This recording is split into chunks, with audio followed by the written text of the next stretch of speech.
and then now they want to, to sit on money from you. I think me as a content creator, I will say that is not fair, because if you see a content creator doing content online, that means like that person is like, he doesn't have a job. He doesn't have office job. He's just creating a living out of his own phone and the comfort of his own house, And then if I see like I'm using my own phone, I'm using my own data, I'm using my own like whatever I'm using to like record the content and upload it. But if the government pops up and then start asking me for taxes, I think that is not acceptable. I just want to reiterate on what my friend here said, because on the onset tumesema hizi vitu zilikam, hizi ni vitu za kukuja. We are talking about YouTube, we are talking about TikTok, we are talking about X. Well, I don't know how TikTok pays on things to do with when you go live there, kuna vitu kama lions sijui manini, vitu kama hizo ndo unapewa. But let me talk about YouTube, because hiyo ndo tunajua inalipa venye tunaelewa sasa. Well, kuna hiyo tax iliyeko hapo hivyo as we go to the Cybercrime Act.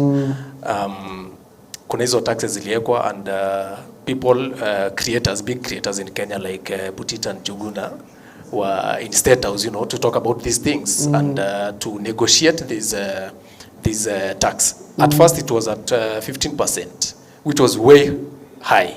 Hiyo ingegonga wase wengi sana vibaya. Then kukateremshwa chini. Well, I think those taxes, in the first place, these platforms, for them to operate in the spaces like Kenya, they have to pay for the license. So the government is getting money from the operation of the companies, these social media companies in Kenya. The government is getting money from there. And then again, the creators, we are buying cameras, we are buying phones, we are buying those devices. We are paying taxes while buying these things. Tuna ship kutoka maju, tunazileta Kenya, then tunapigwa taxes pale kwa bahari. So we are already paying taxes. So I don't see the point where I'm supposed to pay taxes just standing in front of my phone, in front of my camera, to talk something about something. It doesn't make sense at all. So I think kuna vitu zingine government inajaribu tu kuregulate, unaona. Yani ukijaribu kutafuta pesa design fulani lazima tu kuna tu mahali wanataka kuingililia hapo hivyo. So kuna vitu vingine government inafaa kumezea. Okay, let the government produce these accessories. True. So that to buy wapate tax hapo hivyo. But nikisimama nitumie 2 hours yangu on front of the camera, you don't have to tax me about that. And speaking about content creation, I've seen also MCSK having wrangles with musicians. Unapata msanii anasema mimi nimekewa 2000, mimi nikienda stage hata sijaipo hiyo 2000, mwingine anasema hata yeye hajapewa sasa kabisa, mwingine anapatiwa 400. So as in, hata kama wakileta hiki kitu fulani ya kusupport wasanii, kuna wase pia tu wanataka tu kukulia wase. So let's take on that, of course, in case MCSK na artist. Well, I think on music, that is a very whole new different platform. Music production. It has everything to do with royalties. Well, I can honestly say I don't know how that operates, the royalties and everything, but from the way I've seen the previous payment, it's not something that I have not seen. MCSK has paid these huge artists. For example, I can mention maybe, for example, an artist like Calligraph Jones. Calligraph Jones has amassed so many numbers. He has got so many hits, and you see that a person like him, or a creator or a musician like him, anapata do mingi sana. Then unapata kuna musician mwingine mwenye hata wewe unaona kabisa huyu ngoma zake hazijaenda sana, amepewa tu vitu kidogo. And but the calculations haeleweki. Up until now the musicians themselves hawajui calculations za MCSK zikuwa zinafanywaje. So unapata big artist wanapata pesa mingi, then the small artist for that matter wanapata do kidogo. But I think the government just needs to come with a way enye at least in a balance these big artists and small artists at least to appreciate these efforts. Yes. All right, now let's talk about matters to do with the Cybercrime Act of 2024, which was actually assented by the head of state. Siku yenye, you know, the late former Prime Minister Ali Pass. The president said that, you know, people were, you know, critics were saying, mbona angepass hiyo siku time yenye as in people were shocked. Yeah, exactly. Ali-assent hiyo bill hiyo time. Yes. So critics wana argue angengoja as in haikuwa kitu ya agency, angegoja I-assent another time. Wengine pia alafu president of course he came to his defense, akasema that was a normal day in work, so aliamka vizuri kwa ofisi nini akafanya kwanza shughuli 1 Yes. Last sasa ndio akaendelea sasa na you know the passing of the late former Prime Minister Raila Odinga. Now, what's your take on first assenting the bill in such a rush? Well, let me say this, and unajua wale wase wa bigi tu wanapatanga chance ya kusema may the soul of His Excellency EGH ama CGH Right Honorable Raila Odinga rest in peace. And of course I can also say, you know, we also lost a very gallant son of the soil, and one of the most formidable politicians in the country who has, you know, transformed the democracy of the country and the politics of the country. And that said and done, let's come back to the Cybercrime Act, whereby the president was seen to be rushing to sign these bills. Well, according to law, after the third reading in Parliament, when the bill is now, you know, has passed the third reading, because a bill to be law, it has to go through 3 stages: the first reading, the second reading, and the third reading. And of course, in the second reading, ndo kuna kuanga na kitu inaitwa public participation. The first reading is just the tabling of the bill and discussion.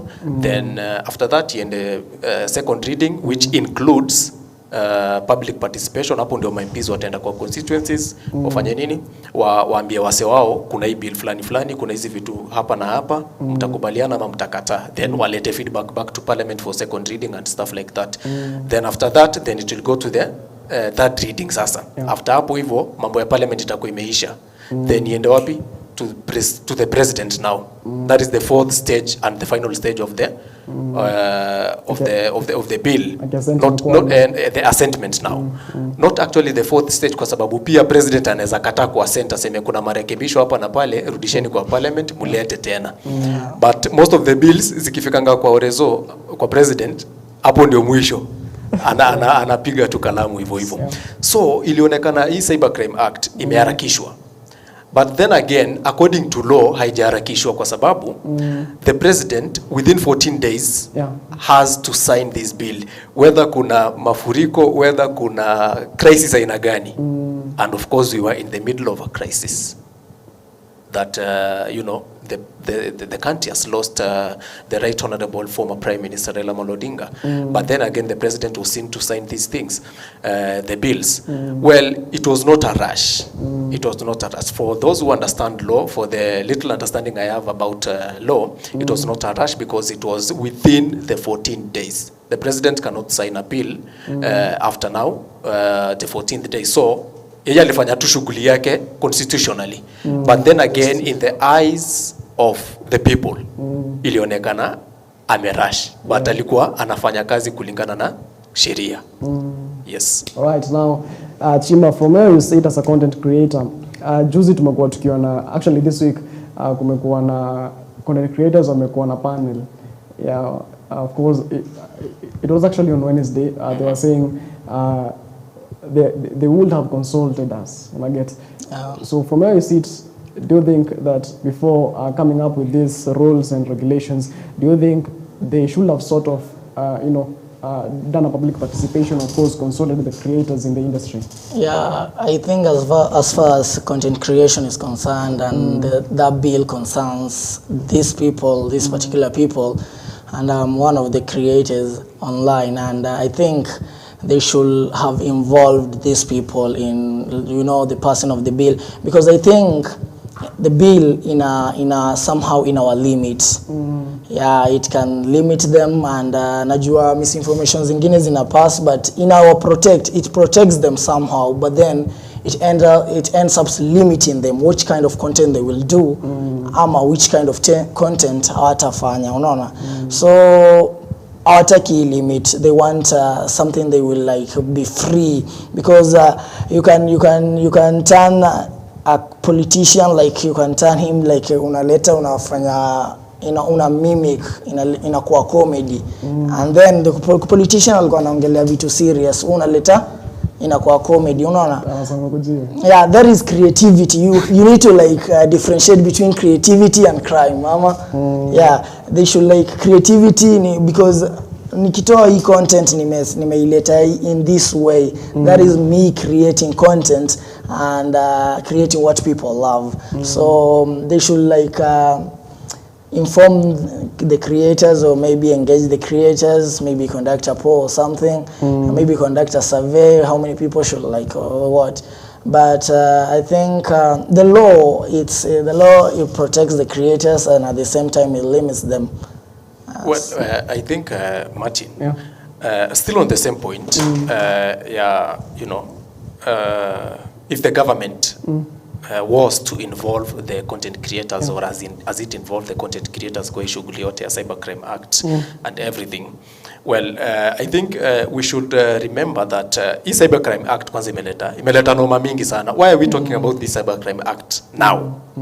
Kwa sababu ni amendment bill actually, and when we talk about an amendment bill, we are talking about amending what was there before. Yeah. Unaona? Hii bill yenye tunaongelelea Cybercrime Act Amendment Bill 2024 ni kitu ilikuwa 2018 as Cybercrime Act. It existed already. It is a document that exists in the public domain. So back then, I think your conversation tunafaa kuirudisha how many years back? 3 years. 3 years back. Unaona, tuanzie hapo hivyo, tujiulize like gava ilihusisha wasee wa gani, unaona, ama sheria tu ilipita zile stages zake za kawaida, you know, the first reading, second reading, public participation hapa na pale, alafu assentment sasa ya bill yenyewe. But then again, the culture ya public participation haijakuwa embraced sana in Kenya in the digital spaces.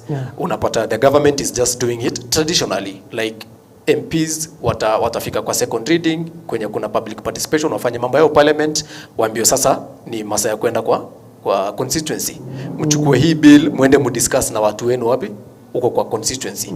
Uko kwa constituency hakuna mambo ya online nini, mnakutana kwa town halls, unaona, na MP wenu anawaambia kuna hii Cybercrime Act inasema hivi na hivi na hivi na hivi, unaona.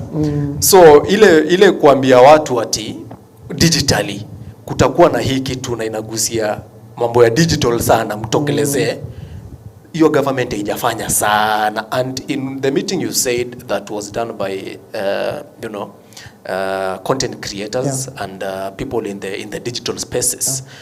Juzi, I remember one of the biggest media personalities was one of the hosts there, Alex Mokideu, ndiye alikuwa host hapo hivyo, and other big creatives. And the main point yenye ilitokelezea hapo hivyo ni ati, you know, the government should now make use of the digital spaces kufanya public participation, especially on issues zenye zinahusu watu wenye wako kwa digital. One person said hapo hivyo kwamba you cannot take a digital bill, Cybercrime Act Amendment Bill, ni kitu yenye inagusia watu wenye wako kwa digital spaces sana sana. So uwezi weka hii kitu kwa gazeti. You know, that is literally what they said. Okay, watu wenye wanasoma gazeti ni kina nani? Sana sana tunajua ni wazee nini vitu kama hivyo. And that is actually how the government works. You know, they put this advertisement of public participation in the mainstream media, where the people in the digital spaces hawako sana, unaona. So I think the government, to just put it in my last statement on this, the government should make use of the digital spaces in running parliamentary activities to make sure that each and every person is captured. In as much as wanaenda kwa grassroots pale kuongelesha wale wasenyo wako kwa digital spaces sana, pia wakuje kwa digital spaces. I'm not saying that the people in mashinani wako in the digital spaces, but kuna wase wenye literally hawako huko chini kwa hawako mashinani, hawako kwa town halls, wako kwa digital spaces. So I think the committee on matters to do with ICT in parliament should make use of the digital spaces, X, YouTube and everything, to make sure that public participation is done both offline and online. All right. Now, following the settlement of that particular bill by President William Ruto, yes, the High Court actually halted exactly. the particular process, and Justice Lawrence Mugambi issued conservatory orders halting the enforcement, implementation, and operation of sections 27 subsection 1B and 27 subsection 1C and 27 subsection 2 of the amendment law. Yes. Pending the hearing and determination of a petition filed by renowned activist and musician Ruben Kigame and the Kenya Human Rights Commission. Now, the court order came just a day after the petitioners Kigame and KHRC filed their case under a certificate of urgency at the Milimani courts, where they argued that the amendment provisions posed a direct threat to constitutionally protected freedoms, including freedom of expression, media rights, and digital communication. Now, in regards to that, we've seen people, as Amajid had said, watu wamekuwa kimimic leaders. Kitambo ukikumbuka time ya Moi ulikuwa unapata kina KJ kwa stadiums wanamimic, anafanya vile the president does. Yes. And of course tumekuwa tukiona hiyo imekuwa trend hadi kumekuwa na program yetu XYZ. It used to involve leaders wenye wamekuwa cartooned. Exactly. Of course pia kwa magazeti tumekuwa tukiona hiyo, but recently pia on the negative side of it, during the anti-government protest last year tumekuwa tukiona leaders put in coffins. Now, how do you strike a balance between this is good, this is bad, and how do you strike a balance between kujua this cybercrime act, in as much as kuna wase wana critique, kuna vitu pia sisi tunafaa turekebishe. From where you sit, well, what's your take on that? Thank you for that. I think what the government is now trying to say is, or what the government is trying to do, is to put laws into morals of people. That is the most difficult thing you could ever do, Martin. Yani kuweka sheria kwa tabia za watu. Hiyo ni kitu ingine tricky sana. And well, kuna two sides of the coin here. Nitatumia speech ya president, for example, to make something funny enye itamfanya pia yacheke.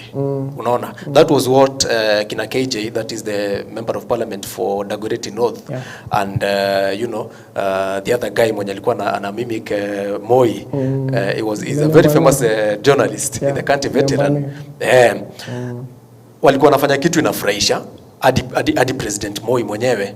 Unaona, naweza fanya sahi kitu yenye inaweza, ama content creator kama bro wangu hapa hivi anaweza fanya kitu yenye inaweza furahisha president, and on the other side naweza fanya kitu yenye inafanya president a frown. Unajua is a human being too. Na nikimweka kwa coffee unajua inamaanisha nini? Inamaanisha anafaa kudedi.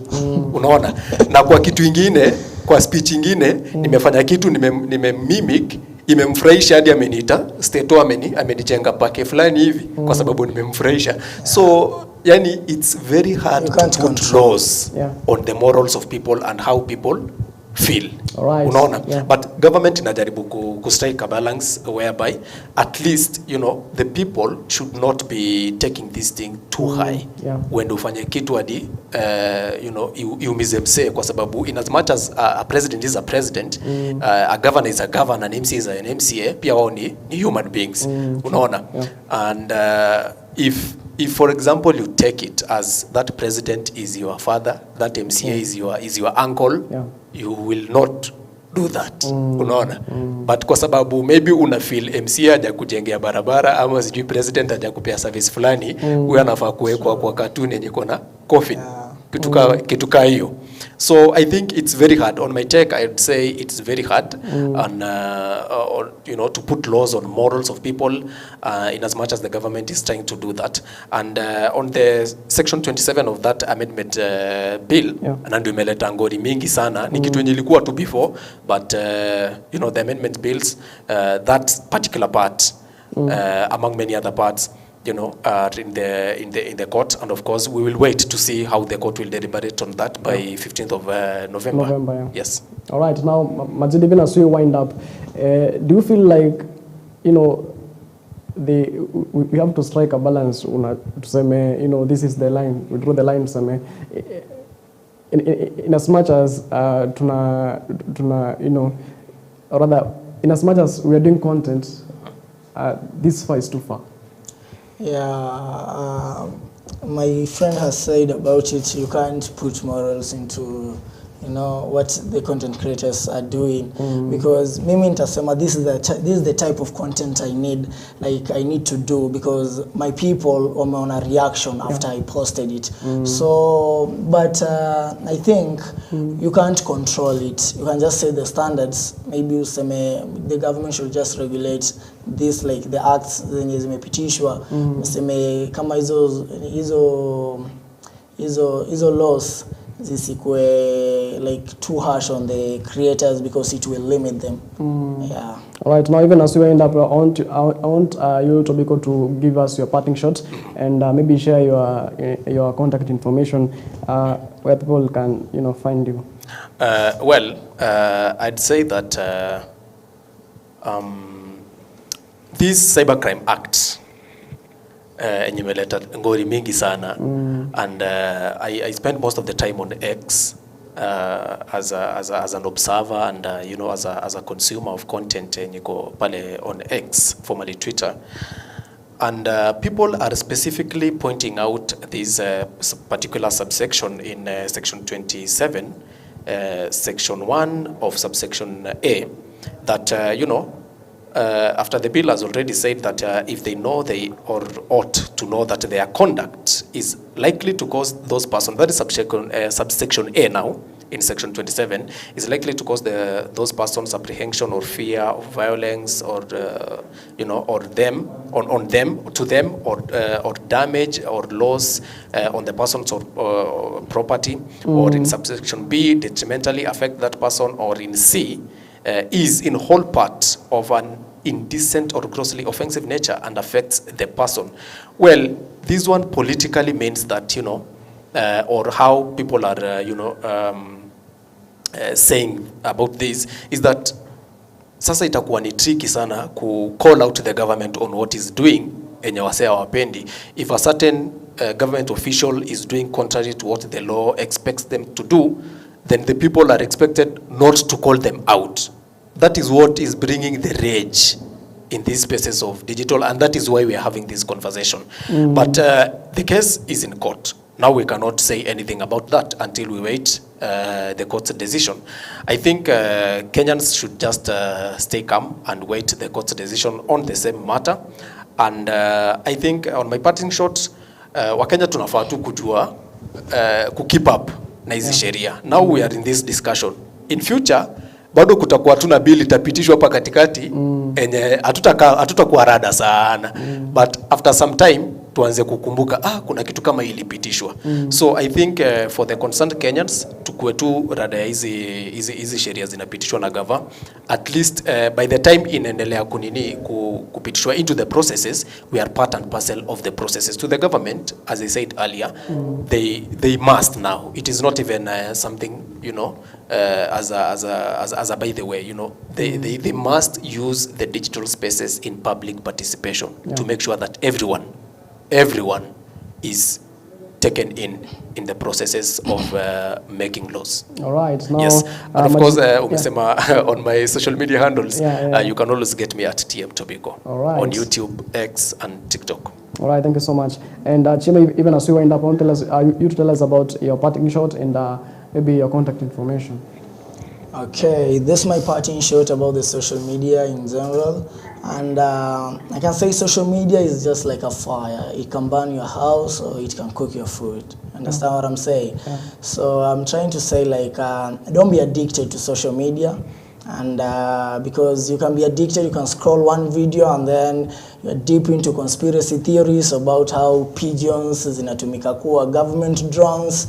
I just want to say, like, you should not be addicted. Don't fear. To my fellow content creators, don't fear. Keep creating, and at the end of the day, goal ni kufika huko mbele. And my social handles, you can always find me at Mr. Spicy.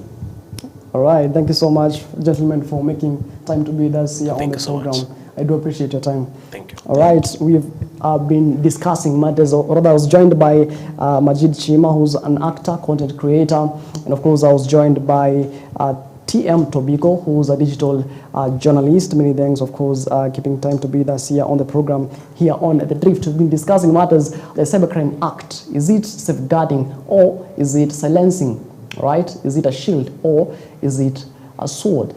That's a debate, rather that's a conversation that we should continue having here on the program, of course, in our socials. You've been watching The Drift. My name is Martin Masharia. Many thanks for being part of this particular program. Do have yourself a lovely day, and let's meet later on in the day as we continue keeping you up to speed. Those making headlines from across our 47 counties and, of course, across our borders as far as news is concerned. But until then, let's do this again when God says we do.